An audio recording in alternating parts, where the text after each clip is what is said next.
Hello, good afternoon guys. Respetado Vlog, Ravena Vlog. Continuous hiring po tayo sa Green GSM mga ka-driver, mga kagulong.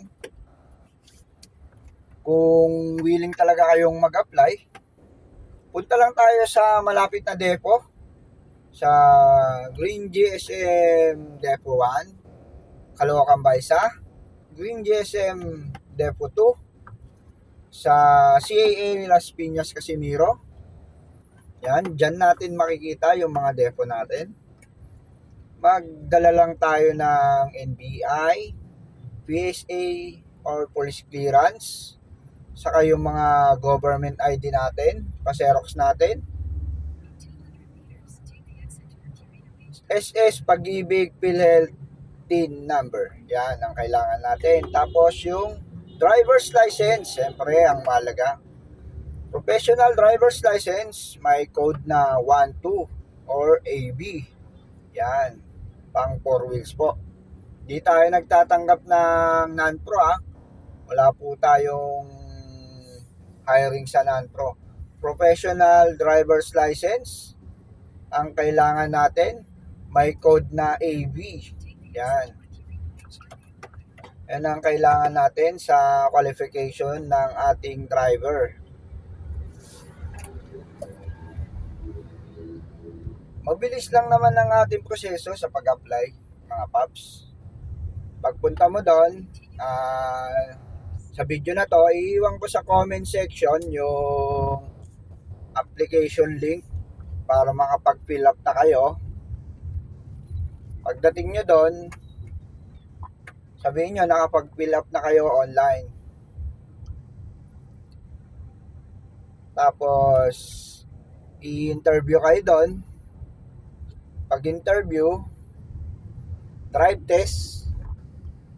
Tapos ng drive test, pag pumasa sa drive test, i-scanin nyo yung QR doon na for medical. Ito ang kagandahan mga paps, mga kagagulong.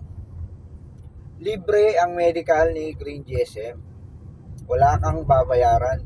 Biruin mo, medical mo sagot na ni Green GSM, di ba? Aplikante ka pa lang, sinagot niya na yung medical mo. Ang babayaran mo lang yung mayor's permit saka health permit doon sa City Hall na kukunin mo para makapag biyahe ka. Dahil yun yung magiging permit mo sa inyong lugar bilang isang taxi driver ni Green GSM. Mabilis lang. Pagkatapos mo nun, mag-seminar ka ng 2 araw. Yung unang araw mo, yun yung tinatawag na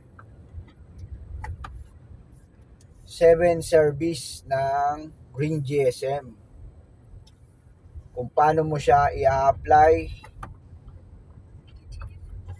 sa actual na trabaho mo bilang isang Green GSM. Yung pangalawang araw naman, tungkol doon sa application ni Green GSM, kung paano mo gagamitin yung application. Kung paano mo siya pipindutin, makikita mo lahat doon at ipapaliwanag sa inyo kung ano ang nilalaman ng application. Siyempre, tuloy-tuloy pa rin tayo. Pagkatapos mong matapos yung dalawa na yon, then mag-OJT ka ng 1 araw para i-actual yung sasakyan. Para i-demo sa inyo na mga kabats mo yung sasakyan. Kung anong napapaloob sa sasakyan, ano yung gagawin para wala tayong aberya pag nasa area na tayo. Ganun lang kasimple, mga paps. Pag natapos mo yon, tapos na yung requirements mo, ipasa mo lahat, kompleto ka na, hintay ka na ng unit. Pagbigay ng unit mo, larga na, biyahe ka na. Then, ingatan ng sarili, syempre, at ang ating mga customer, laging safety, at yung unit natin na pinagkatiwala sa atin, tayo na ang mangangalaga. Kaya mga paps, mga kagulong, punta na kayo sa malapit na depo sa inyo at i-grab nyo na ang opportunity ni Green GSM bilang isang taxi driver. Green GSM, biruin mo, nasa direct company ka na mga paps. Kaya enjoy mo na yung rides mo.